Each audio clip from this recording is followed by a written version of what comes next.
The Pentagon has launched 3 suborbital rockets as part of its goal of advancing hypersonic technologies. These launches come shortly after China tested its own hypersonic vehicle. The U.S.'s Joint Hypersonics Transition Office, which just turned a year old, aims to establish a robust hypersonics workforce and research community. Gillian Bussey is director of the Joint Hypersonics Transition Office. Gillian, welcome to the program. Thank you. It's a pleasure to be here. Hypersonics has been in the news a lot lately. There's been tests, there's been successes, failures. Update us on where things stand with hypersonics technology.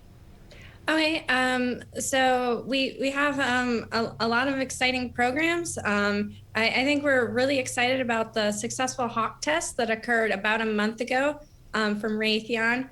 That was great because not only did it demonstrate the ability of a new performer to enter into this arena. So we have some diversification of our industrial base, but also we have diversification of options. So Hawk is an air-breathing scramjet engine. It's more of a tactical system, so it's a very nice complement to the conventional prompt strike program. So we now have 2 viable options that we know have worked. Things are pretty exciting as well. We're working through the budget process right now. And, we've seen significant plus ups. We're getting a lot of support from Congress. And, of course, we can do more. But, we've also seen the Army, for example, has a battery ready to go with the first hypersonic weapon, the long-range hypersonic weapon. And so the missile will fall along shortly within a year or so. So we're pretty excited about all the progress we've had on these sounding rockets. They give us a great opportunity to, at low cost and very quickly, test new technologies before we put them into these more expensive flight tests. So a lot going on. Your office has been up and running for just over a year now. What are you trying to accomplish? So our job is to essentially speed up the transition of hypersonic technology to warfighters, speed up the development. So we do that in sort of 4 overarching ways. We're focused on capability-based hypersonic S&T, making sure that our investments are tied to a warfighter need. We're not really able to afford anymore to just do science for the sake of science. We need to be joint, so we're working to make sure that the community works together, that the best ideas are folded into our programs no matter where they come from. We're working on expanding the DoD hypersonics ecosystem. There are folks in the university system, folks overseas that are our allies who have a lot to contribute. So at the JH show, we have a university consortium, which has over 84 universities involved. It's working on applied hypersonic technologies. And then we're working, like I said, with our allies, Australia, the UK, Norway. And then we set up a systems engineering field activity to monitor and facilitate transition of the technologies we're funding to the warfighter. So, Gillian, why work with universities? What's the advantage there? So our universities do a couple of things for us. One, we have some of the best and the brightest in our universities. We have scientists who have been working in basic research, but they have some great ideas. They're on the cutting edge.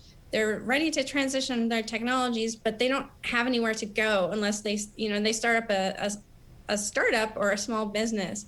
They also are training the next generation.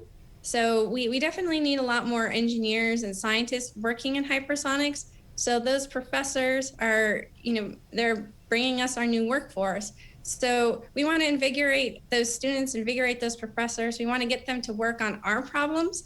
We know when we look at the papers that the Chinese have published that their university students get to work on real problems, and they get to fly things, and they're motivated, and they join their programs. And so let's let loose that community to work on our problems. Gillian, I know you have a background in the intelligence community. How do you keep China and Russia from stealing American hypersonic technology? I think we're certainly at a disadvantage. Our system being much more open is a lot easier to get into. I think the Chinese also view their language as a classification in and of itself. So, they have that going for them. But I think to protect our technologies, we need to be we certainly need to be more careful. Have the right cyber protections. Do more vetting of the people we have work on our technologies. So at the University Consortium, we've limited it to Five Eyes citizens and U.S. citizens only, and we apply a vetting process. We want to make sure that our technologies, that we're not funding the PRC, People's Liberation Army. And I think it's just being a lot more careful on what we put out there openly. Perhaps maybe there was an arrogance in the past that we could just publish anything we wanted, that no one would be able to replicate it or pick it up, but the Chinese certainly did. So cyber protections, more closely vetting, and just being more careful on what you put out in the open could certainly help. Okay, Gillian, 10 seconds. What are you most excited about among the projects that you're working on? I'm most excited about our High Flight 2 effort with Boeing and Aerojet, which is a dual mode ramjet that we are maturing the propulsion system for, so that the Navy can have an option for its F-18s to launch hypersonic cruise missiles. So that's about a $50 million effort. All right, well, Gillian, thanks so much. Nice talking to you. You too, thank you.